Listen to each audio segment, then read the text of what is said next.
Alright, so 6a and b, we need to use the properties of logarithms to simplify each of these expressions. These are expressions, not equations, so we just want to get it into simplest form. First thing to notice is you have one,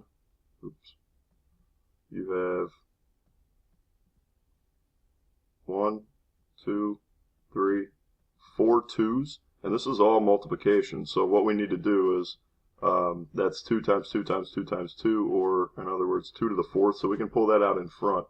The next thing is we're going to use that change of base.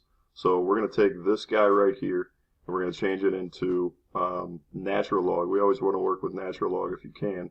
Natural log of 5 over natural log of 3. The next one we want to take is the natural log, or I'm sorry, the log of 5, log base 5 of 7. And we're going to, again, use change of base, so we're going to end up with natural log of 7 over natural log of 5. Same thing here, change of base, natural log of 9 over natural log of 7, and then natural log of 11 over natural log of 9 for that last one. So what you end up with, and we had a couple of these on the homework, we went over a couple in class, but basically what just ends up happening is you've got a natural log of 5 here, and you get a natural log of 5 here. Natural log of 7 in the numerator, natural log of 7 in the denominator.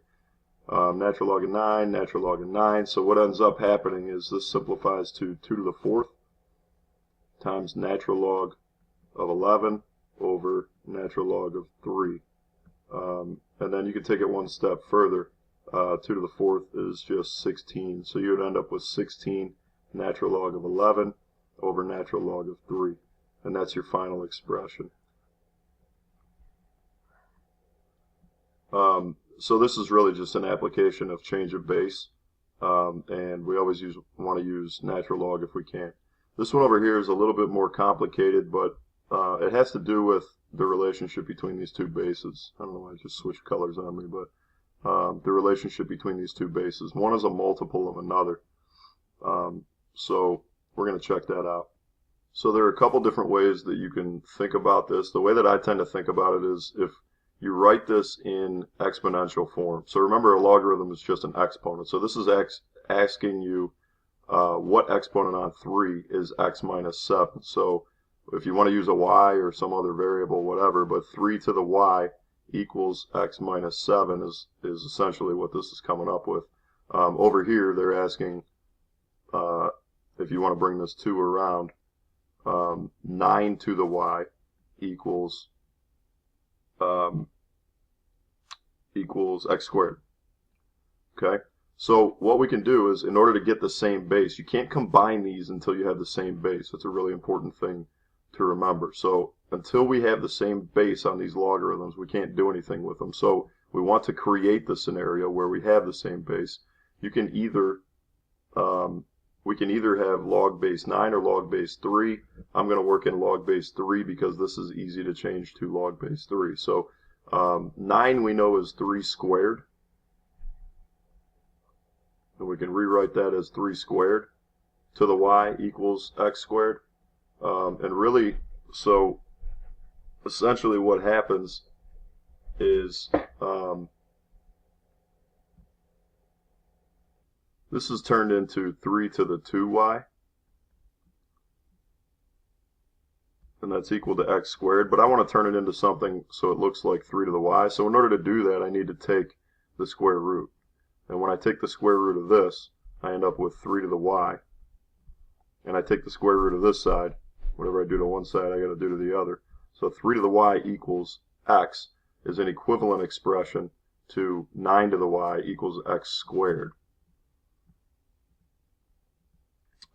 So if we want to go ahead and convert this back to logarithmic form, we would have log base 3. We didn't change anything over here, of x minus 7. And now we can rewrite this as log base 3 of x. And so now we've got the same base and we can combine these two logs. Alright, and when I combine those, we know that we are subtracting here. We're subtracting, so the quotient rule applies here. So we can combine these both into log base 3, and it would be x minus 7 over x is the argument inside the logarithm, and that's your simplified form. Now the other way that you can do this is you can change it into log base 9, so let's take a look at that. And again, I'm more comfortable just changing it into exponential form and thinking of it that way. But if I'm going to change this into a log base 9, well, I'm going to have to square this thing here and turn it into 3 to the 2y instead of 3 to the y. Well, if I square one side of this thing, I got to make sure I square the other, so this becomes x minus 7 squared.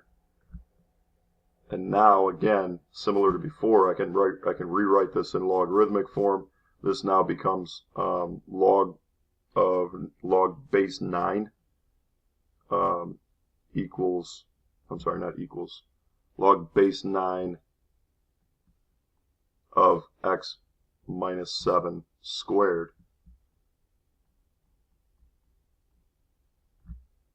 And again, we're going to subtract the 2 log base 9 of x, or equivalently log base 9 of x squared, and now we've got it in the same base as well, and we can deal with it this way. We would combine this, we would get log base 9, and this is that quotient rule again. We'd have x minus 7 squared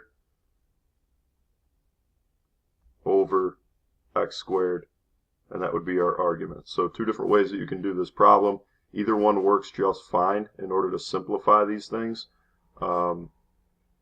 but we're making use of that relationship and making sure that we have the same base on these logs before we combine them.